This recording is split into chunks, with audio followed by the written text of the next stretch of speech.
So without Kyrie Irving, Nick, this team continues to string together wins. What has impressed you the most about this group? And looking forward, do you feel even more confident about a first-round matchup, depending on whatever team it is, that this team could succeed without Kyrie Irving? The playoffs are a whole different ball game, no pun intended. But I think Brad Stevens is testing different combinations. He's playing the zone a lot lately, testing with different players, so it could only make the Celtics stronger if the first round were to extend to 6 or 7 games, or if the Celtics were to defeat their first-round opponent, have Kyrie and Marcus come back.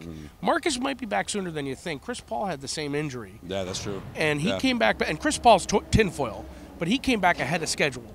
So we might see the same thing for Marcus Smart. But, yeah, I mean, it obviously makes you feel a little more confident seeing what the Celtics did on Saturday against Toronto, putting that win together, and now Monday night they'll be facing, or Tuesday night they'll be facing Milwaukee, you know, and then right back to Toronto. Yeah. So, you know, it's a start of a really tough couple games to finish out the season. A couple bonus games in there with Atlanta and Brooklyn, but for the most part, you're playing against tough opponents and playoff opponents getting into the last week of the regular season.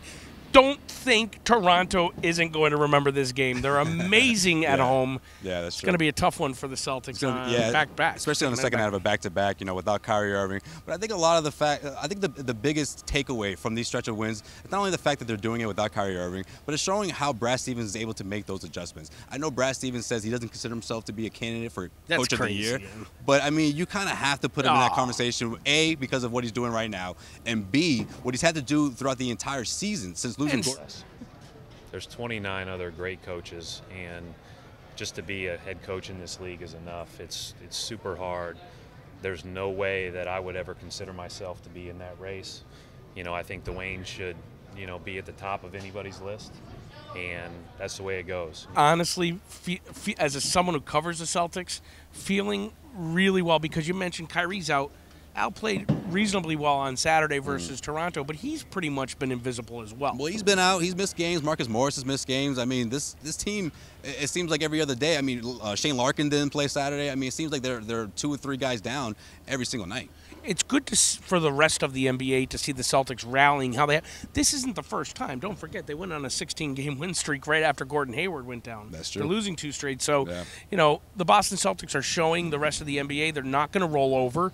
And got to roll the dice, man, and see what happens. You know, Kyrie, he'll be ready to return, and they'll be ready to. It'll be an extra wrinkle in whenever the second round comes about. So this will look to make it 7 straight Tuesday night against the Milwaukee Bucks, and then the Toronto Raptors are right after that. So, like we've said in the past, it doesn't get much easier.